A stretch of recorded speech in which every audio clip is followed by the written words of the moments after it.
to keep it in context, it's not like we have, half a dozen emotions trapped in our body.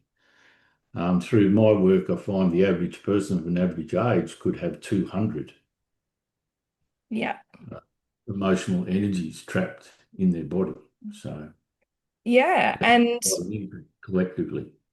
yeah, absolutely. And will just segue because it's a great little entrance into understanding where those energies come from. And then we'll come back to how that then evolved into what you do now. So if we're talking about those trapped emotions and referencing the emotion code that Bradley Nelson um, founded. Um, where do they come from? There's more than just the five senses. So when you're trying to form a new habit, you're using the five senses technology to stop eating that or go for a walk or exercise, whatever it is that you're trying to change, right? You're doing that in that sort of physical realm, that hard realm to do it in, where you can just change it energetically. Everything's changing energetically all the time. Yeah. Your brain picks up signals environmentally and creates a reaction in your body. There's been many studies around the world, I think, along these lines where they've got groups of people to come together and meditate on certain things whilst monitoring vibrational frequencies and things around the world. And it's been proven many times over that only a small percentage of people are required to uplift um, the energy of the world, basically. Mm. Hello. Hi, welcome back. This is Lauren from the Inspiring Growth Podcast. I am so excited about today's episode. Um, Today's guest is the founder of Reset Your Life, which is like a structured and scalable method in energy healing psychology designed to create a deep and lasting personal transformation. So John is the creator, facilitator, founder of Reset Your Life, and he has a background in client side project management in construction. He brings a rare system thinking approach to energy healing, blending structured with intuitive insight. His unique perspective bridges the practical and the personal, turning your inner work into something measurable, repeatable, and deeply effective. So he currently works with one-on-one clients, but he is in the process of developing the Reset Your Life method into a practitioner-ready platform. And I am just so excited because I found him at a point where I was stuck in my journey, not stuck, but just fed up with doing it all on my own and realized that there was a belief around doing it all on my own. So I found him, and since then, my world has completely transformed and opened up. And yeah, I'm just so excited to introduce you to him. So in this episode, he talks a bit about his journey and what led him to there and all the different modalities that he's tried. We also go into what energy healing is, what happens when we don't process our emotions, negative beliefs, negative thought patterns, the conscious ego. Then we kind of take an expansion out and take a look at how those sorts of things might impact our life. We look at life and soul lessons, the collective consciousness, why our patterns continue to repeat, and how the process of Reset Your Life, which is his program, can help with without having to revisit all of those original experiences. So I am so excited to bring you this episode and enjoy. So, hi, John. Welcome to the Inspiring Growth Podcast. So excited and glad to have you here. I would just like for anyone that's at home, listening or watching, if you could tell us a little bit about who you are and a little bit about what it is that you do in your work with Reset Your Life. Just a quick summary before we move into the nitty-gritties. Well, thanks, Lauren, and thanks for having me on. Appreciate the opportunity. I had a life, I guess, in mostly in the construction industry, in the management levels of the construction industry for a long time, for most of my working career. I've now left that work behind. I did start doing energy work in parallel towards the end of that life in construction and construction management. And that's been a part-time thing that I've continued on since I've left the my main career in that industry. And I've now had, I guess, a lot of opportunity to expand on what I was doing in that part-time area. The the area that I work in is something that is probably better termed energy psychology.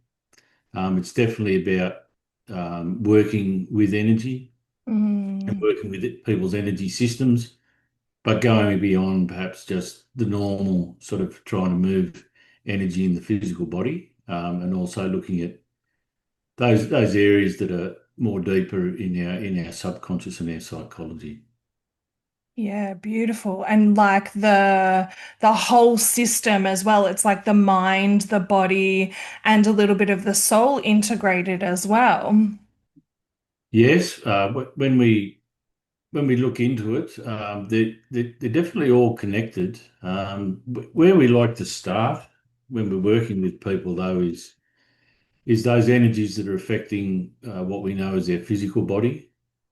So within that, there's emotional energies that sometimes become trapped in the body, and then there's also other imbalances that can happen in the physical parts of our body, but also in the systems that run the physical parts of our body. Yeah. Yeah, absolutely. And we're going to get into that a little bit more into the episode. But first off, I'd just like to start with what led you to where you are. So you started in construction, you were there for like 30 years. Was there something that happened in your life where you went, I've had enough, like something's going on.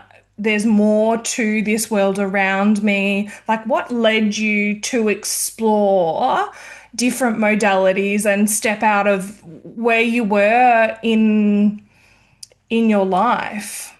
Yeah, it was a journey, and it did start a long time ago. It started, in fact, just prior to getting married, where as part of the process of getting married with the Anglican Church that we got married in, we did a marriage counselling course, which is not a bad thing. And connected with that, we went to a presentation one night um, by a fellow who sort of specialised in talking about the mind and the subconscious and how that worked. And really the theme of the session was really about understanding each other. It was all about compatibility prior to marriage. And what Um, year was this around? oh, 85 or something. Wow, Yeah. that's huge So, to be yeah, having those yeah, conversations. coming up to a 40th wedding anniversary. So, Wow. yeah, yeah, 40 years ago. Yeah. Now, an opportunity came up connected with that person.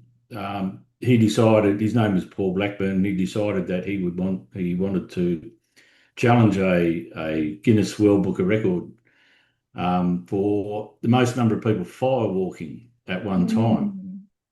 And whilst, listening to his other stuff, it really been a curiosity for me. I decided to go and do this. And so just very briefly, I suppose there was maybe about 150 people. He spent about an hour in a room with us, getting us mentally prepared. And then we all went out. It was done at a showground. We all went out onto the showground, and they had several lines of red hot coals lined up, some massive bonfires, so that they could keep topping up the lines of these red hot coals. And yeah, we walked on the red hot coals without getting our feet burnt, and so Wow. that was amazing. That all of a sudden a realization that we had the ability within ourselves to control our energy to that extent that we could walk across red hot coals and not get our feet burnt. Yeah. And so that was kind of like your introduction into this world of mind, body, and yeah, energy. Yeah, it was rip back the curtain. What's going on behind here? It's just amazing. This is a whole new side of life and the universe that most people don't understand. So we Yeah. went on from that. There was another fellow, Michael Rowland. We went to a couple of his, and again, he was about the mind, but he was also connected with more of the sort of Buddhist traditions and monks and that long-term meditation and trying to reach higher powers of consciousness. And he relayed an experience that he had because he did spend a lot of time in these countries where these places were in a group meditation where he witnessed more senior evolved monks placing their hand on the head of other people sitting cross-legged in the meditation, but being able to levitate them and sort of move them around like a very slow dribble of a basketball, if you like, to be able Wow. to just move them out of their position and back in again. So again, this incredible use or a demonstration of how we, if we want to, and if we practice it, can influence the energy that's all around us and in the world. And I think that's like the key word, right? If we want to and if we practice it. Because for a lot of us, it's not really something that's like born into us. It's something that we need to kind of nurture. What do you think? Yeah, look, I think history will show that a lot of this knowledge was available, thousands of years ago. When you look at some of the things that those cultures were able to achieve without modern machinery, things that modern machinery couldn't do today, that they were able to achieve, there was obviously something more to it. They had knowledge and were harnessing other things, and they didn't have the metals and plastics and all of those sorts of things that we had today, or electronic parts or anything, but they had very advanced technology, and that's been Mm. every day, every day. Yeah, wow. And But so after him, then yeah, where after those experiences, yeah, life got busy with kids and things like that, as it and does. work and all of that, and advancement. Mhm. But there came a time when myself and my wife started to sort of come back to ourselves and start to focus on some healthier eating and things like that. And we were utilising a local farmers market, very very good facility that we had locally, and connecting with some different people, I suppose, is what the outcome was there. And through that, we were there was a couple of things that happened. I was led to a demonstration of a modality called Kinergetics, which was developed by a fellow down in Tasmania, which is just an adaptation of kinesiology, which is something that people have probably heard about. And that was, a little bit of a gateway into starting to see that there was ways in which you could communicate directly with the subconscious. to And find so out what what was going is kinergetics, just quickly? on. I can't tell you exactly what it is in comparison to kinesiology, but kinesiology is the place where it became most developed back in the 70s, I think, and this is the place where muscle testing Mm-hmm. first started, and they were using muscle testing more for sort of diagnosis of ailments in the body, Mm-hmm. or testing against using muscle testing to test perhaps vitamins and other substances, various things. And so for those who don't know, muscle testing, just quickly, is. The muscle testing is where a muscle in the body is used as an indicator of uh, a, in simple terms, a yes or a no, or a truth or a non-truth, or something that's life affirming or life degrading. So Yeah. an Like example, strong or yeah, weak. strong or Yeah. weak muscle test. A very common one is to use the arm, Mm-hmm. basically testing that muscle around the shoulder to hold your arm out and have some pressure applied on your Mm-hmm. wrist downwards, whilst asking a question. Mm-hmm. Um, and they're binary questions, so yes or no. So if when you ask the question the muscle stays strong, that's equivalent to a yes answer, Mm-hmm. and the opposite. So if the arm goes weak at that point, that would be equivalent to a no. And Beautiful. what the answer that you're getting there is coming from the subconscious area. Right. Okay. Okay. So Because it's so all you're not, connected in the body, right? yeah, it's not like saying, oh, can you tell me, and speaking to someone's conscious mind, can you tell me, why this is happening? Well, they don't know, but what it does is it gives you access to ask the subconscious what's happening, and it does know.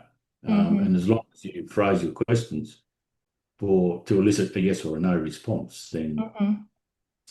the muscle testing can give you those answers. As I said, kinesiology was using that for more sort of typical ailment diagnostics in the start, but others came along later and realised that this same system could be used to ask pretty much any question Yeah. of the Wow. subconscious, That's and, huge. and get an answer. Yeah. Yeah. And so you went into kinergetics So and I did some training in kinergetics, but it was very for me clunky, I mm-hmm. suppose. It was complex. They had a method of going through and doing multiple tests and trying to store that energy in the practitioner's body and then doing a clearance all at once. It's even difficult trying to explain it. It was all a bit messy for me. So, but Yeah. it was that bit of exposure into this idea of muscle testing and having this direct Yeah. And I connection and ability to communicate with the subconscious.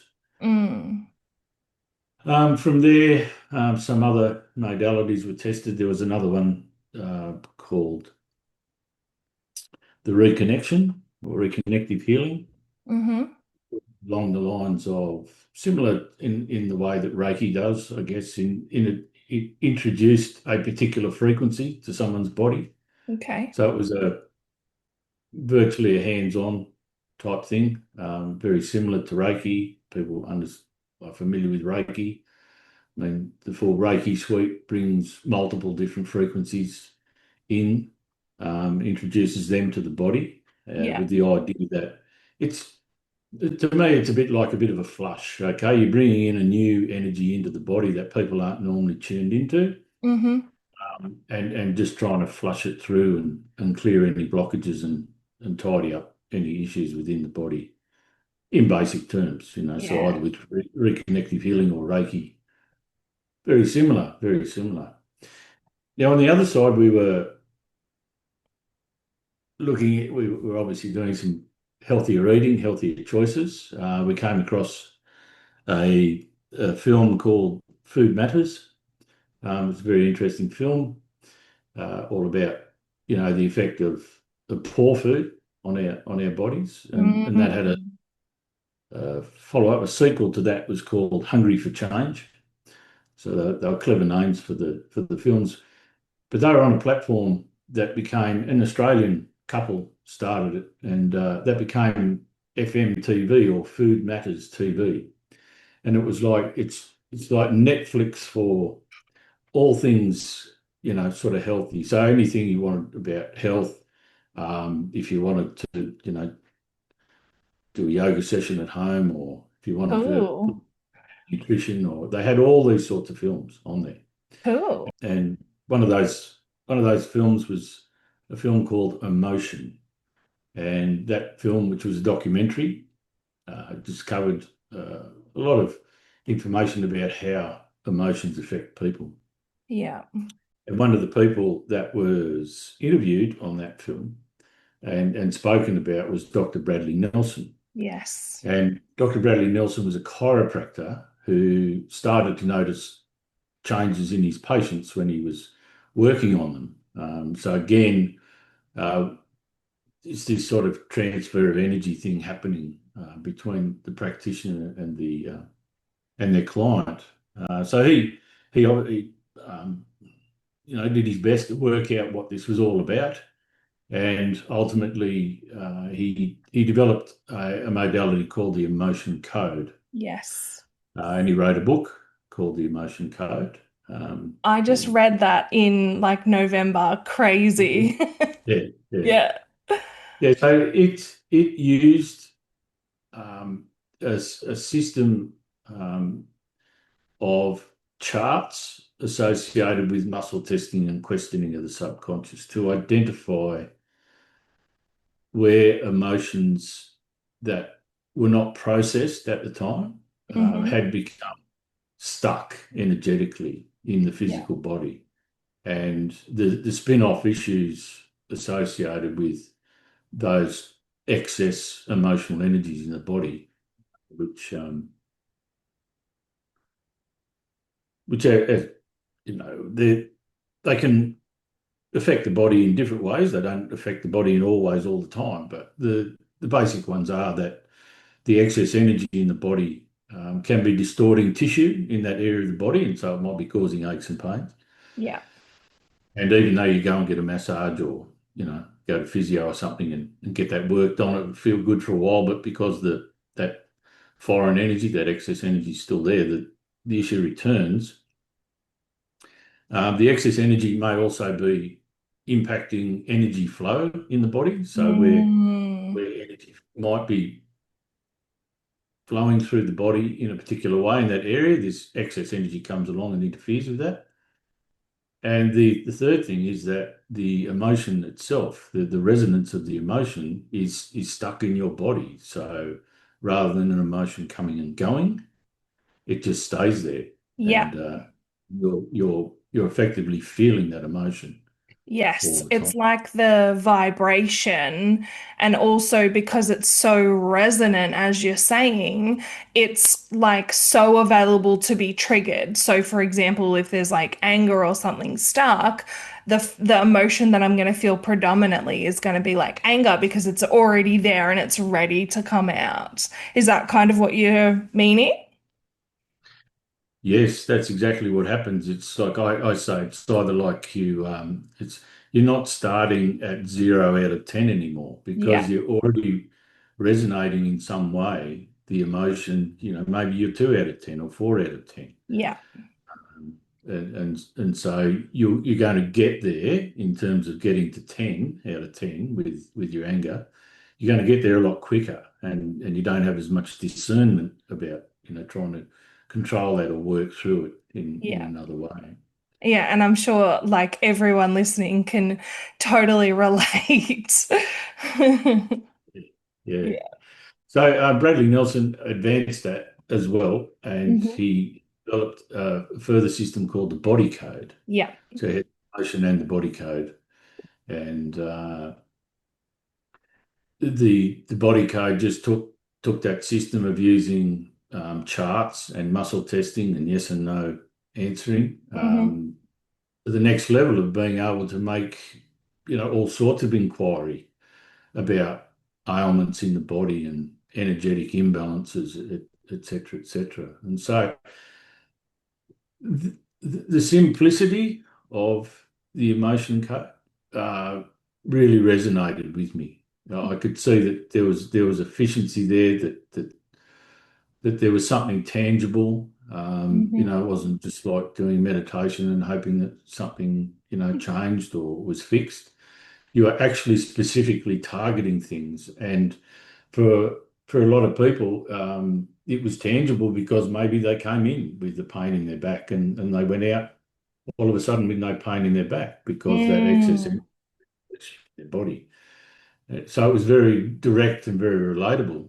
Yeah. Um, and also, people finding that emotionally they felt better over time Hmm. as these emotions were released. To keep it in context, it's not like we have, half a dozen emotions trapped in our body. Through my work, I find the average person of an average age could have 200 Yeah. uh, emotional energies trapped in their body. So Yeah. that's And quite an impact collectively. yeah, absolutely. And I will just segue because it's a great little entrance into understanding where those energies come from, and then we'll come back to how that then evolved into what you do now.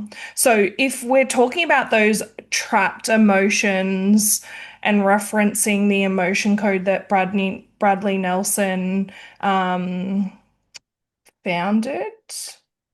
Um, where do they come from generally? Well, yeah, and I certainly don't profess to be any sort of Western doctor and have the all of that sort of medical training and knowledge. And I do like to keep it at a higher level, a simple level, because Beautiful. um, and particularly in the system, we just go as deep as we need to go. We don't get carried away and go down too many rabbit holes. But Mm. essentially, in a situation, and there'll be a whole lot of environmental factors in the situation. The brain will interpret what's going on. It will create chemicals to send signals to different parts of the body to respond and react. That's the way the whole thing works. And part of that might be sending a message to the liver, for example, which is responsible for creating the emotion of anger that we were talking about. Hmm. So it sends a message to the liver, create this emotion, this resonance, this energy of this emotion of anger. Liver does that. Now, a lot of the time, that energy that's being generated will get used up because we'll process it in some way. We'll Yes. thump the table, we'll yell, we'll do whatever. We'll go for a long walk it off, or in some way we will process that emotion. But a lot of the time, the situation doesn't allow for that. Perhaps we got really angry, um, but society said, well, we can't do anything about it right here. I'm just going to have to hold it all in. Suppress it. Yeah, push it Suppress down. it, hold it in, yeah. Or it's not appropriate for me to, Yes. thump the table, or it's not appropriate for me to yell out or abuse the person or that I'm angry with. So the emotion doesn't get processed in that moment. The energy has gone nowhere. It's been generated Mm. and now it's stayed. Yeah. It's stayed in your system. Yeah, Does that that makes total sense. Absolutely. And I think one of the ones because you I've been working with you for about 4 months almost, and the first emotion, embedded emotion, that's what you call them, that we worked with was worthlessness. And that first emotion was stored in my system when I was 2, and then continued to, I guess you would say, in the energetic world, attract similar events. And I had, I think it was like 40 embedded emotions of worthlessness because throughout my life, because I already had that experience when I was 2, I just continued to have that feeling triggered in me because it was already existing there. These things come about because they're situational. They're things that we're living through uh, day by day. It's not like trapping an emotion of fear from a one-off event like a car accident. And when we're very young, we're very vulnerable, and we don't necessarily understand what's happening in our world, and and we can very easily take on these types of emotions that are associated with that vulnerability. And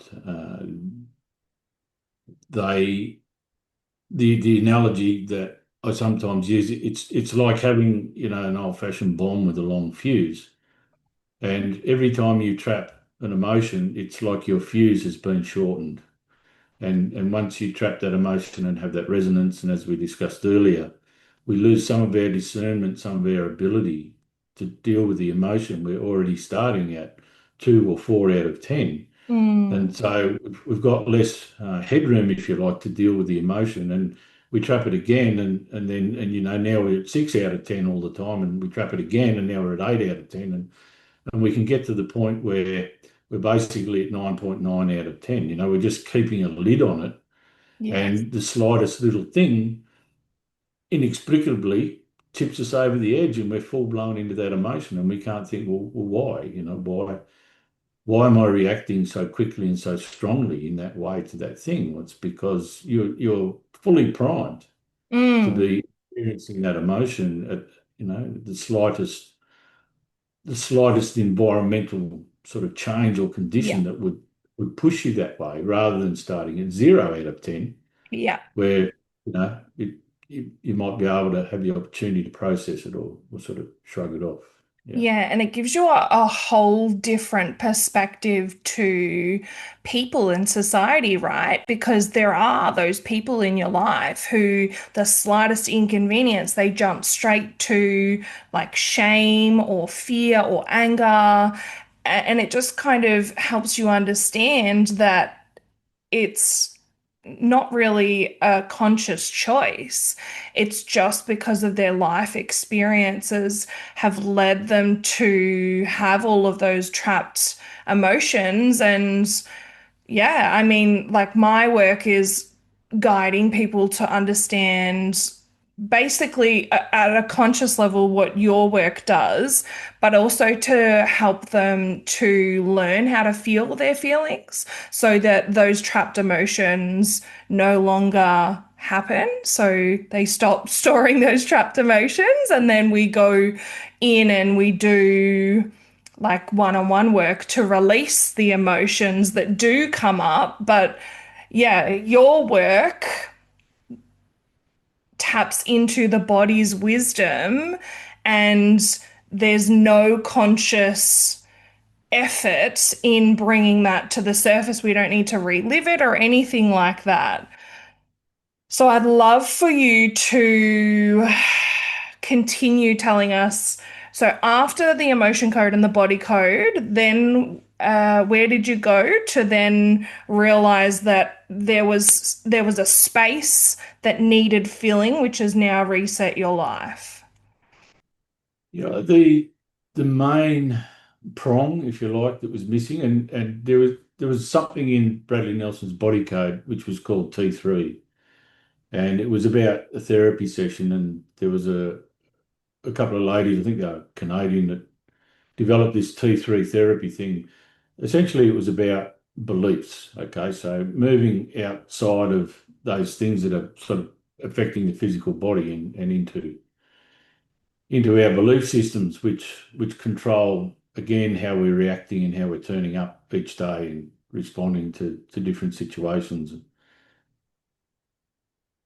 And I looked into that, and it was a bit clunky again, a bit like the Kinergetics, and some of these other things. It didn't have that sort of efficiency thing for me. And I kept looking around, and I came across the Theta Healing, and a lot of material that was written by Viana Stiebel. She might have been a Canadian as well. I'm not sure. Um, but her books about Theta Healing definitely went into the belief area, and I was able to take that information, much the same as I took the emotion code and the body code information, and advance it and build it into a much more easy to use system. I think the fundamental difference in what the Reset Your Life system does to a lot of other modalities, and even the way they're taught, is that it doesn't rely on a client telling you, I've got a pain. It doesn't rely on a client telling you, I'm feeling, depressed, what have you. The system does an upfront assessment across, well, now across over 200 subcategories. This is the And those Reset Your Life system. set your life system. Yeah. And it means that from when you start, you've got a starting count, and we give you a number, and we break that number down into different categories, and we can tell you how many issues or corrections are there that can be attended to. And they're big numbers. They're big numbers, but we take it step by step. So yes, It it kind was. of makes it like tangible as well. Yeah, there's something there. There's something that you can reference, Mm-hmm. and see where you're going. We're monitoring your progression through this initial assessment, and seeing changes and improvements along the way. Also by some of the monitoring tools that the system uses as well, where we're tracking things like whether auras are in balance, whether your microbiome function is operating optimally, whether your aura is operating optimally. And we're tracking these things the whole way through. And it all comes from that simple muscle testing questioning of the subconscious.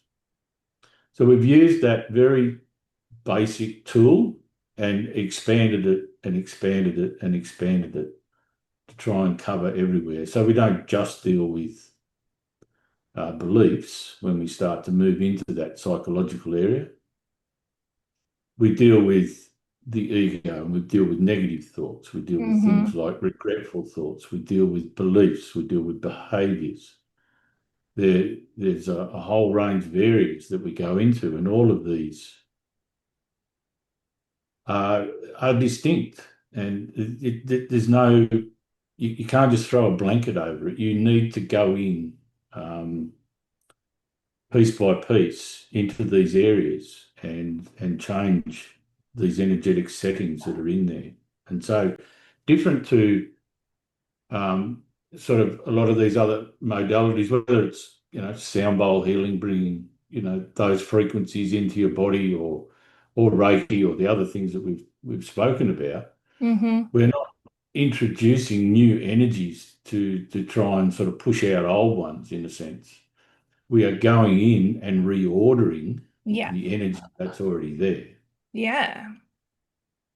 And it's kind of like I always say that the universe leads us to exactly like once we connect with ourselves and we begin to listen to our heart and our intuition, the universe gives us exactly what we need in order to do what we're meant to do. And so, just listening to your story of where you started like 40 years ago to then how It's not like what you're doing has just happened like that. This has been a progression and a learning and an integrating of everything along the way. And you've picked up a little bit from Kinergetics, a little bit from emotion code, body code, theta healing. And then you're like, all of these are missing something. I need to do something about it. So then you've created this system to kind of integrate it as a whole.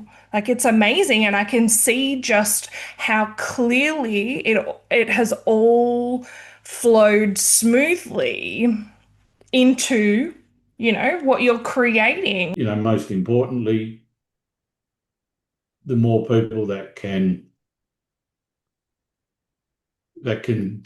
have access to doing this sort of work, the better the whole world will be. Because as we do this work, we're lifting our consciousness. Raising our consciousness. Yeah.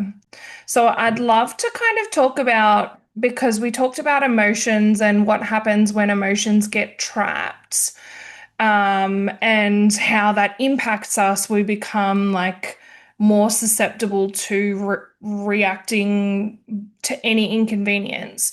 So I want to talk about kind of the conscious ego beliefs, the negative belief patterns, the negative thought and behaviors, and how they impact us, and what's the benefit of someone releasing or changing those patterns and systems in themselves. Like, why would someone want to do that? We a lot of us like to think that conscious mind is running the show, but it's not. 95% of the time, our subconscious is running the show, and there's a whole lot of stuff going on there. Just the same as keeping our heart beating, and dividing our cells, and all those crazy thousands and thousands of things that are happening in our body that we don't even think about. That's the subconscious. It's running all of that. Okay, so it's there and it's very powerful. And we have a whole range of programs that are in our subconscious, and we're talking about negative programs in this context. And I think we touched on earlier, they cover many different areas. You mentioned the ego. The ego is a very big part of that. But we also have all sorts of negative thoughts, intrusive thoughts, beliefs, behaviors, or running in the background And by the just sun. what might some of those be, just quickly, just Well, off the top in of your simple head? terms, you might have a program, perhaps it's a belief program: I don't deserve to be loved. Mm, All right. But what does that do? Well, your subconscious is trying to bring all of these programs into reality. mm-hmm, It thinks that that's what you want. It thinks that that's its job. Okay. So if you're out there wanting to be loved, that's the conscious mind. That's the conscious mind swimming one way. mm-hmm. But the unconscious mind, the subconscious, is going, no, no, that's not what we're here to do. You know, you don't deserve to be loved. So it will find ways and put you in situations and turn you and twist you around, um, to make sure that you go the other way, to the Yeah. way your conscious mind wants to go. And it's very powerful. The thing Subconscious is that mind. Yeah.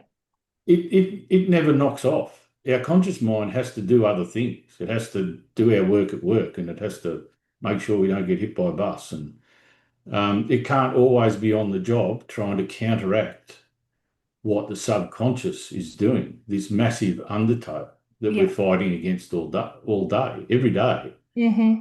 Um, and a lot of the times people, they might react to that and say, but I am loved, you know. And I say, well, it's not necessarily how you turn up in the world every day, or who you turn up as in the world, but recognize that this is what you're fighting against, to be the opposite.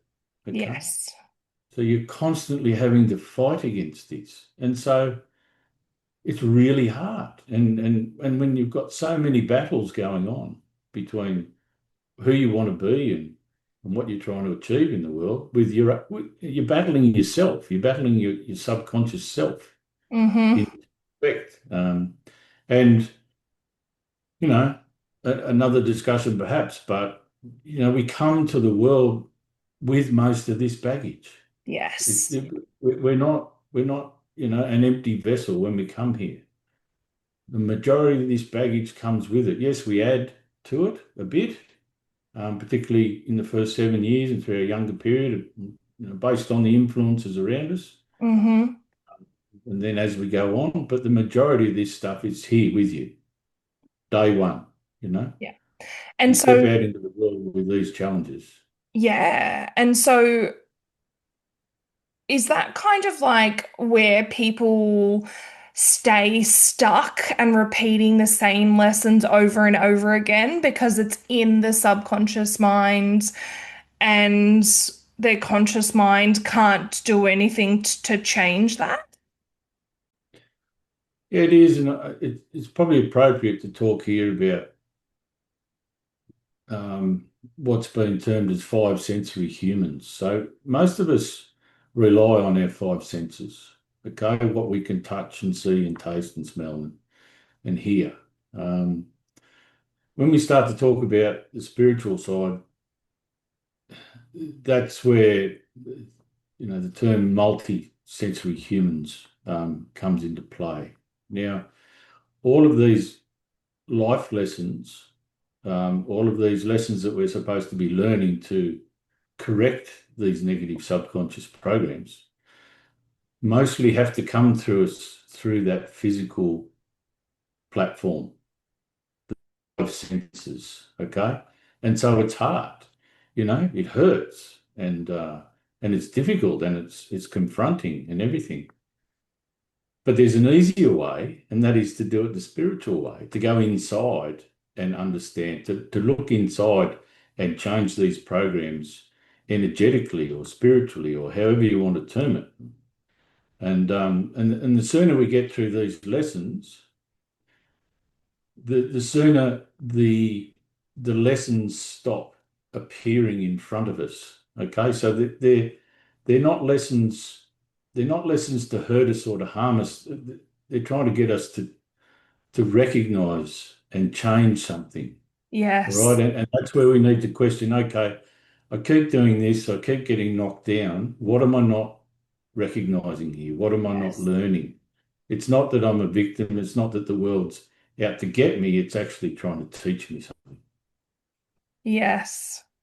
And it's like, as you're saying, it's like the subconscious shows itself in the 3D physical world in order for us to know what's going on. So we're experiencing ourselves and our subconscious beliefs, so that we can then change them. And that's kind of where people say that your beliefs create your reality.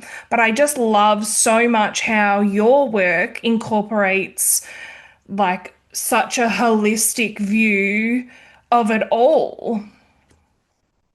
And like even the aura and the gut microbiome as well. Yeah, they're all indicators that we're not the sum of our parts. It's a fully integrated, intertwined system that it's all relying on itself everywhere and independent on itself. And too often we say I've got a pain here or a rash there, or an itch, or something keeps coming up, and again we just go to our five senses and think, well, there's something. I'll go and get a cream for that, or something. But it's actually a message saying there's something you need to pay Mm, attention to, and it's not even necessarily directly related to the rash. Okay, yeah, the rash could be just like a flag that says, "Hey, I'm trying something. to get your attention." Yeah. Yeah. So that's why giving that example, that it's a great example of why it does need to be holistic. Don't think that the rash is just about the rash. It's potentially about, something very different at the end of the day. And we find this when we're working through issues that people have, they go, oh, okay, I've got, let's say it's a rash, okay? Well, we might go to all sorts of places to resolve what the rash is, and it's very little to do with the rash at the end of the day.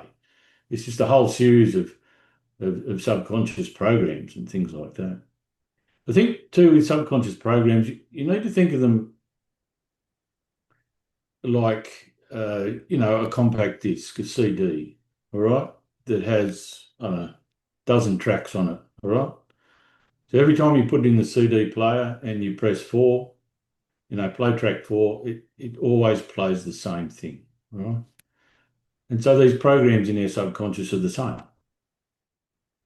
We've hundreds of them, and whenever the environmental conditions say, this is going on, that's going on, subconscious goes, oh, okay, I play CD number 20, track 4.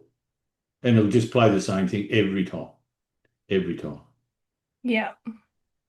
I use with clients sometimes an analogy that if you think of all these programs as being written up on a big whiteboard, all right, and so every time this happens, the subconscious goes to the whiteboard. Instead of the CD, it goes to the whiteboard and says, okay, in this situation, I go there. And it reads what's on the whiteboard and it goes, that's what I do. That's the program. That's what we do in this situation. Yeah. So the process, simple terms, wipes that off the whiteboard. It's no longer there for the subconscious to reference. It's gone.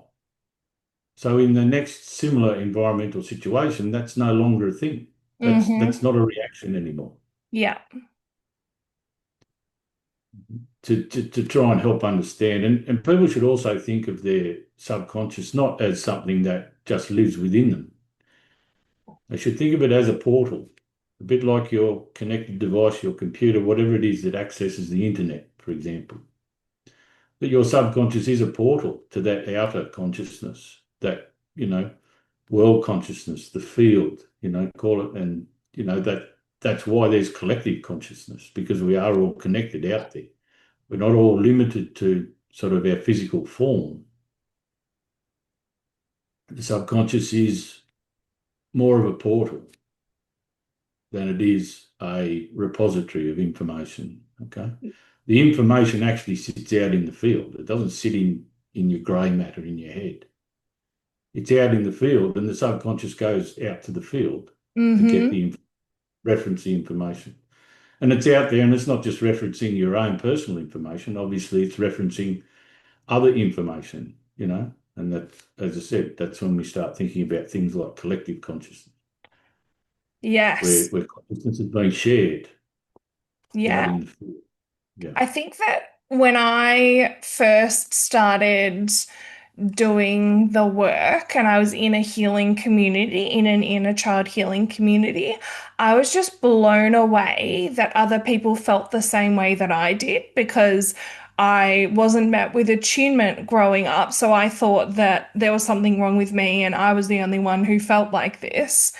But then to be in this community and have other people have exactly the same thoughts, exactly the same experiences, internal experiences and emotions of me, I was like, this is crazy. And so I thought we were connected. And then I went on to become a coach. And then I realized that it's just the same beliefs, the same emotions, like it's just repeating through everyone. Every single person, like, I don't want to generalize, but like it's all so similar, our internal experiences. And I don't know if you've heard of him, but there's a Australian biologist, Jeremy Griffith, and he's actually released a book that talks about how we all have the same beliefs of I'm not enough, I'm not worthy, all of these sorts of things, because it's actually a natural thing when we separate from source. So when we come as our individual selves experiencing, they're the things, the lessons that we need to learn and move through in order to expand and evolve into higher states of consciousness, as you've said. Whilst there are a lot of elements of collective consciousness that we do see play out all the time. I more that all of those things that I guess distill down to I'm not good enough, you know. That I would agree that there's an element of collective consciousness. The media tells us every day that we're not good enough because we haven't achieved this or that, or gone to the right, holiday destination, or we haven't got the job we wanted, or the salary, or the McMansion, or whatever it is. Haven't behaved in a moral way. Yeah. Yeah. So that messaging is being reinforced every day. But what I see is that we also come to this life with that baggage. And that's because, and now we start to step into the area of, I guess the soul and your soul purpose, and the idea that this is just one of many human experiences that our soul would have. So just to clarify that in this train of thought, you're a soul that has a body. You're not a body that has a soul. Okay. Hmm. So the soul has got lots and lots of baggage. It's been through many, many iterations of a human experience. And all of those, and if we look back over, many hundreds, even thousands of years, through the dark ages, there's been a long history of oppression of the general population. And a lot of this messaging, not about not having the latest car, but really just keeping people, downtrodden and oppressed, and certainly not worthy of, being, in the castle, in the king's castle, as it were. And so all of this baggage is picked up in terms of subconscious programming that resides in the soul. And as we come to this life, the soul doesn't expect that we fix everything in this life, but it'll give us, a percentage of those, perhaps 10% or 20% of those things that it hopes we'll fix in this life. And maybe we do, maybe we don't. Maybe we do pick up on those life lessons as we were talking about earlier, and we do that repair work, and that's great. And maybe we exceed the expectations in this life of our soul to do that repair work. But again, maybe we get none of it done. Yeah. Just means we come back with the same stuff to do over again. Yeah. But the whole idea is that we repair the soul. And I think there's been a long, long period where we've been adding to the issues of our soul, not clearing them because Yeah. of the way mankind has lived. But now I think we're turning that corner, and certainly what this work does is it shortcuts all of that.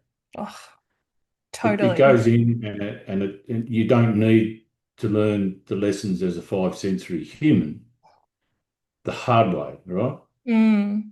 Once we tap into the other side, we become multisensory and realize that, there is this energy area that science will have so much difficulty ever trying to prove or show us, because they'll be trying to show us with our five senses, okay, which you're just never going to know it or see it with your five senses. Yeah, it's it's a basic thing that was obviously not taught in school. From my point of view, established religions, they kind of point you in the direction, but they really don't go very far. They just say, well, just listen to me, but they're not really taking you into the realm, to have this level of discovery. Okay. Yeah. And maybe at another time we'll talk about calibrated levels of consciousness, but that's where all this ends up, because we find in this work that we monitor people's calibrated level of consciousness from when we start to when we finish, and we see a tremendous uplift Yeah. in that calibrated level of consciousness. Yeah. And you're referencing Dr. David Hawkins there with the map of consciousness, is that correct? Yeah, that's it. Yeah, Yeah. yeah. So that's something that I don't want to say teach, but in my program, the Soul Collective, that's something that we reference in line with, and we understand each of the different vibrations of emotions and how to consciously shift between them, because the difference between the contracting and negative emotions is, and the spiritual expanding emotions is courage. So when we can learn to move up the emotions and reach courage, we can then step into the higher levels of consciousness. Yeah. Yeah, absolutely. And if people are familiar with that, there's a point at which you move from force into power on his scale Yes. of consciousness, and uh, the goal for all of our clients is that they at least hit that 200 mark, which means that they move from force into power. Yeah. Um, 200 is the level of courage. yeah, yeah, and beyond, really. And it's interesting some of the programming that helps you get there.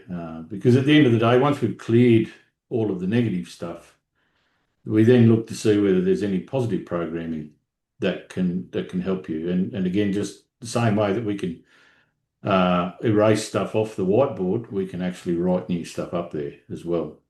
It just seems, if I wasn't in this space, I would think that this is crazy. Like, how can you just test with the muscle and the body for strength and access the subconscious mind, clear it out, and then put something back in? Like, how is that possible? Well, What it's a just big a question. oh yeah, but I think it's just a shortcut. People say, oh, form a new habit, do the same thing for 30 days, or people have different time frames and that. And yes, that is rewiring the brain. That's rewiring how it fires and what's connecting with what in the brain. So again, you can do it the hard way. Yeah, that's using force. It takes a long time and a lot of effort. Yeah, trying to develop new habits. So you can do it the hard way, or you can do it the easy way. And again, moving out of being a five sensory human into a multi-sensory human is the key to recognize that there's more than just the five senses. So when you're trying to form a new habit, you're using the five senses technology to stop eating that, or go for a walk, or exercise, whatever it is that you're trying to change, right? You're doing that in that sort of physical realm, that hard realm to do it in, where you can just change it energetically. Everything's changing energetically all the time. Yeah. Your brain picks up signals environmentally and creates a reaction in your body. Mm-hmm. That's just a particular scripted um, change in energy that's happening there. Yeah. And so this is all we're talking about. If we're all energy, and energy can be influenced, and we all are influencing the energy around us all the time. I think it's scary for some to think that we can have that much power, and therefore it's you know not taught, and because it doesn't fit with the current model of Yeah. the business model that the world runs on at the moment.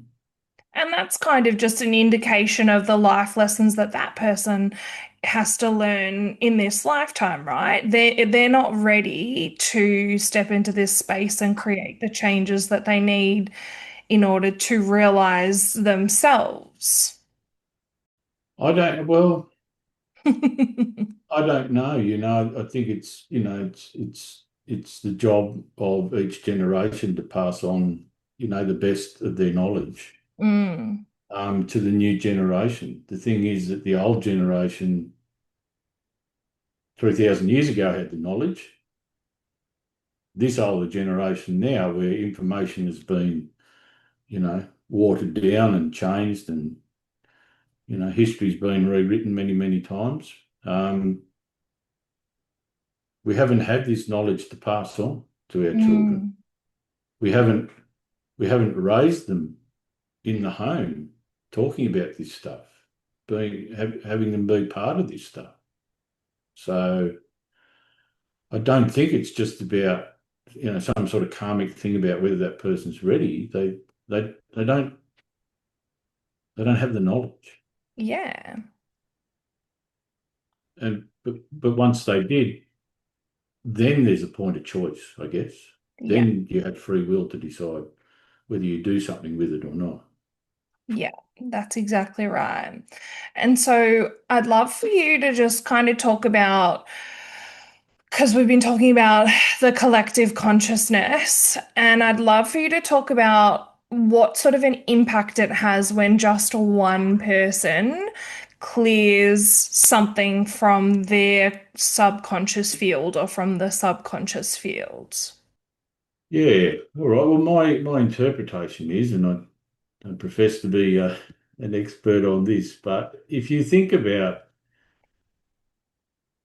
as we spoke earlier, that our subconscious is connecting with the field, and that field contains both our own personal information and information of others.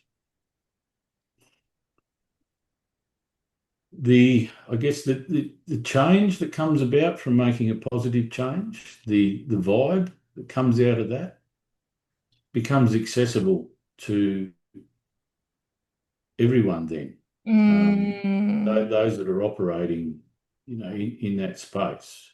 And there's been many, many studies around the world, I think, along these lines where they've got groups of people to come together and meditate on certain things whilst monitoring vibrational frequencies and things around the world. And it's been proven many times over that only a small percentage of people are required to uplift um, the energy of the world, basically. mm, Um, but yeah, the more that we can do individually to improve where we're at in that sense, the more we make that template or that model of ourselves available to others, yes.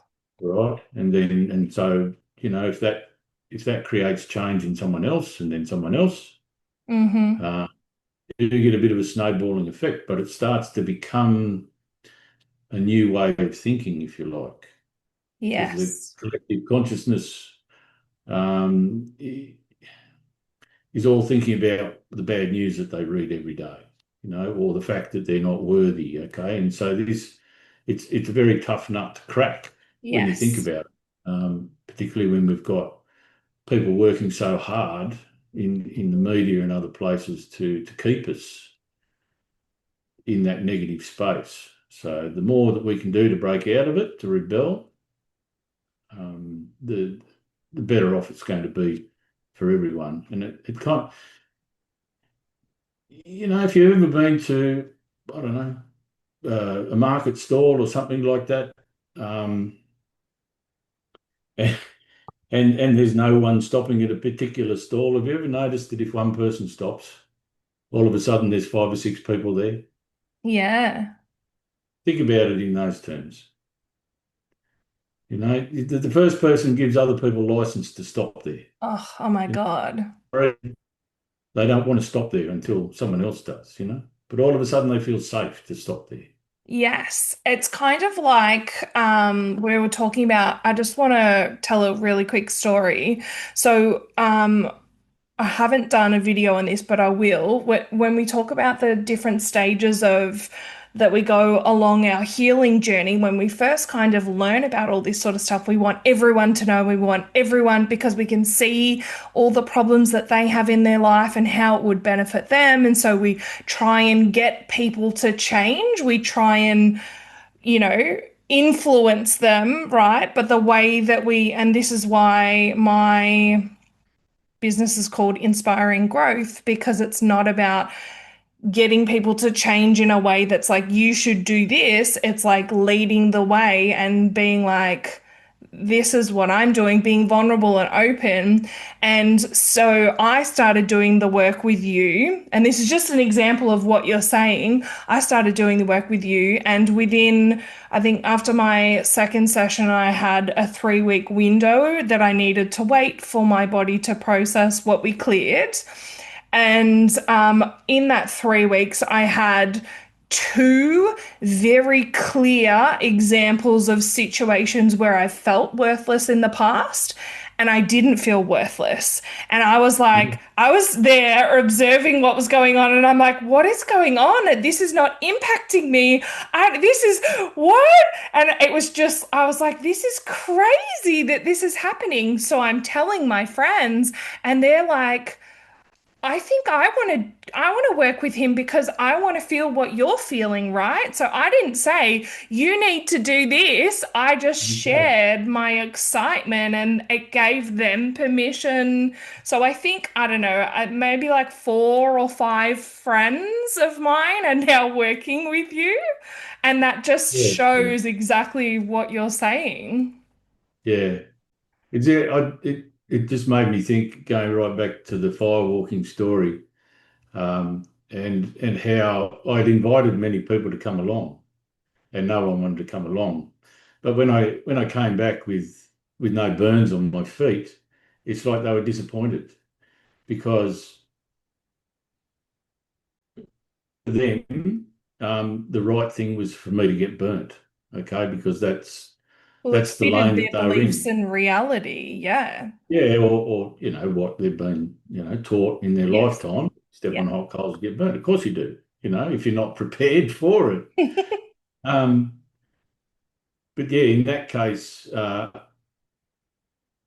maybe if they had have come along not prepared to do it, but then had seen me do it, maybe they would have been encouraged to do it then. But obviously, the opportunity passed, and I must say that that night the energy that was in that space. I mean, we're outside, but it was amazing because most people walked over the coals 3 or 4 times. It was just, Yeah, would have been incredibly uplifting. it was just a big buzz. But yes, everyone is so, I think, constrained by not wanting to stand out, not wanting to be the weirdo or the woo-woo Yes. person or what have you. And as you said, and once someone takes a step, and this is what we're talking about, the difference that one person can make on a collective, yeah, it can bring about that Yeah. ease and that guidance, yeah, for Yeah, others to our step. our our deepest human need is to belong, and we've been programmed that sameness gives us that sense because for a lot of us, we're missing this community sense. So we get that by not standing out, as you're saying. Absolutely. So just to kind of bring things to a close.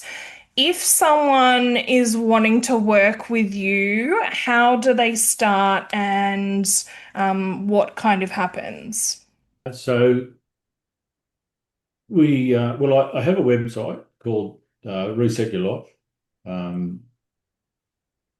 .com.au, that is, and people can go onto that website, and there's quite a bit of information there, and they can perhaps start to get a bit of a sense of what it's all about. Having said that, if they've listened to this all the way through, they've probably got a fairly good idea. Um, From there, at the moment, we offer an initial consultation that's without cost. Okay, so that's just trying to make it easy for you to step into the space. And what we do is we do a full assessment that we were discussing earlier. So a full assessment across the 200 odd categories, and we provide you with that assessment at the very outset. And in the first session, which we could call a discovery session, generally I'll get people in and have a talk to them about where they're at in terms of understanding of energy healing, and particularly the idea that the majority of this work is done remotely, so it's either over the phone or video, and also even done without the client in attendance once those energetic lines have been established. So explaining how all of that works, and because that's the very process that allows us to do an assessment up front before we even speak to you. But we don't do that until we've got your permission. I have to add that in. So you fill out a form and you send us a photo of yourself, and that's how we're able to make the energetic connection and do that assessment. So we try and get you on board with the whole energy thing and the way it works. Then we talk through what is in the assessment and explain all of that. And if people are agreeable, and most people generally are, I don't think I've ever had anyone say no, but I'll always target to do about 4 emotional releases at the end of that initial session so that people sort of get the full experience of what it's all about. And from there, yeah, we just, people decide whether they want to continue on, and you just start booking in your own sessions. As you indicated earlier, we always have to check with the subconscious at the end of a session as to when people would be ready for the next session, because that's varying, and that's because there's processing that happens after a session. A lot of the time it's 1 week, but as you said, I think you're on 3 weeks at the moment, and it could be as much as 6 weeks or something like that. Yeah, one of my girlfriends had 7 weeks, Yeah, and she's definitely. got 3 weeks to go, and she's like, I just want to see him again. Yeah. But the important thing is to know that it's certainly not a sprint, and Yes. what people should expect mostly is that it will probably take about 12 months to get through because of those variable processing periods and because of the amount of work that we can do at each session. Yeah. But it is, as I indicated earlier, structured in a certain way. We try and deal with the machine, the human body. We try and get that one sorted first. So it's sort of done in stages, but at the same time, if people are having what I call a quality of life issue, So then we can something's sort of, impacting them and it's affecting their quality of yeah, life. maybe they're really anxious about something, or maybe they've got a pain somewhere, or Yeah. there's something going on for them.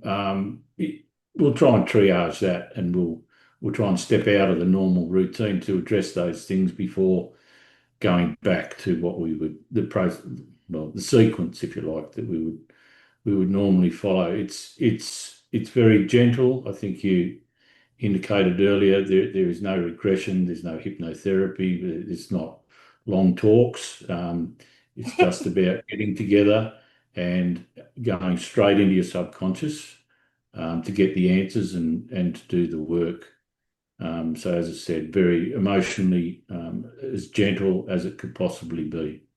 And the involvement for our clients is on whatever level they want it to be. As I said, everything from video consultations and right through to sessions done without your attendance. Every session is recorded in detail, and all clients get a copy of each session as we go, with all the details of the work that was done in each session. So it's all measured, it's controlled, it's relatable. and it, for me, I've always been about efficiency and about tangibility and all of that. And I like to think that the system brings that to what is sometimes otherwise, what we use the term woo woo. It's all a bit too woo woo or untangible, or you walk away.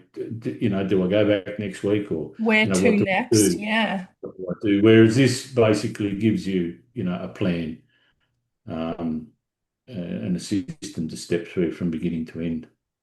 Yeah, absolutely. And I just wanted to share because when I first had my initial assessment with you, I think my aura was sitting at like 18% and my gut microbiome 22%. And now they're up in their 80s and 90s. And I just felt so validated because I'm like, I've been doing so much work for so many years and I guide people and like, it's so hard to get, like, I just need some help. And it was just so validating to know where I was at and yeah, to give me something tangible. And I've noticed so many shifts in my reality, in my 3D expression, and in my emotional self since working with you.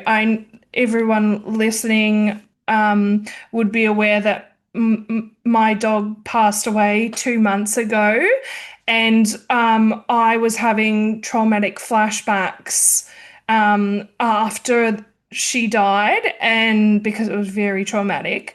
And I had a session booked with you 4 days after, and I asked if there's anything that you could do to help me, and you had said that there were three new emotions embedded, and they were panic, and you cleared those, and then I stopped having the flashbacks, which was just such a relief for me, but also such a confirmation because it was such a horrible experience to go through.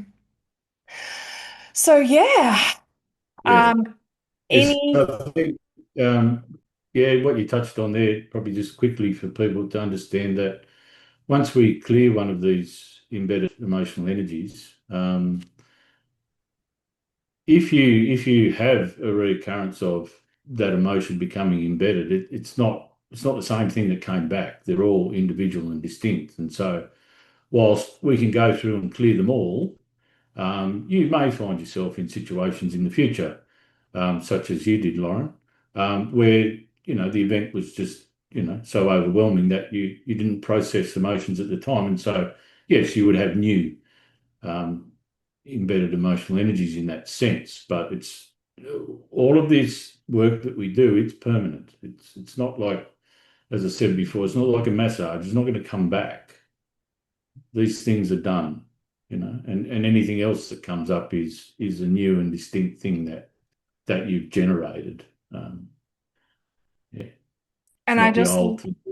Yeah, and I just love so much how it's not, you don't have to, it's not conscious. You don't go back to the event, you don't relive anything, you don't have to talk about it. Literally, I just sit there and you ask the questions and t muscle test, and then it's over. Yeah. It's, Yes, it's what I call a done for you service. yes. Yeah, which Yeah. takes the pressure off you, and like you don't have to stay, majestically present during the session, and put a whole lot of energy or focus into it. You can do it at whatever level you want to, but we can do this work, as I said, without you present. Some of my clients take a walk through the park while we do it. Some Mm. people lay on their bed and put their crystals around them. Some people are just sitting in a big comfy chair.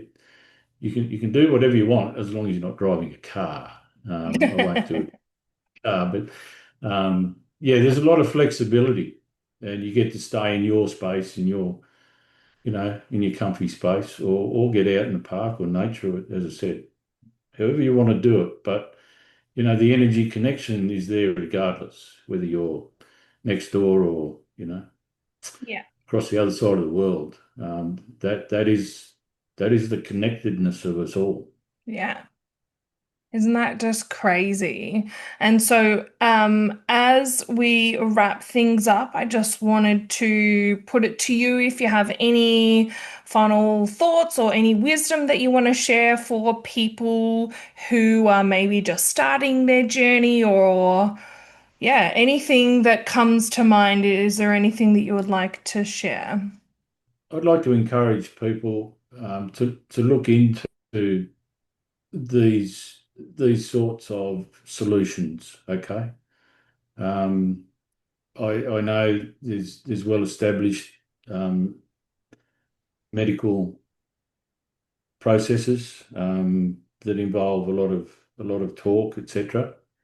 And yeah, I see people who have been down that path before, but I think just open yourself to there possibly being another way, and just because it doesn't have billions of corporate dollars behind it, you know, pushing it and pursuing it, or trying to constrain other things coming into play, doesn't mean that it's not valid, doesn't mean that it doesn't work. And importantly, as I touched on before, don't expect conventional science to ever be able to prove this to you, because they can't in the realm that they work, within our five senses.